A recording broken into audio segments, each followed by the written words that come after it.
sa iyo'y nagmamahal. Huwag mong sayangin ang panahon, pagkat ito'y may hangganan. Buksan mo ang pintuan, kasama ng iyong puso.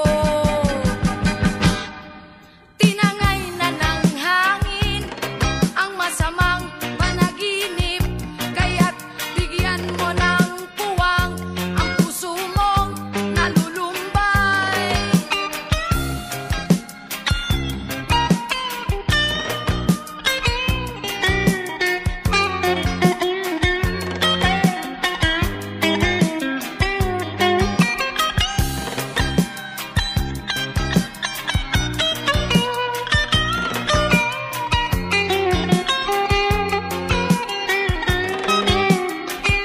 Kaya't huwag sanang damdamin, pagkat ito'y payo lamang mula sa akin, kaibigan, na sa iyo'y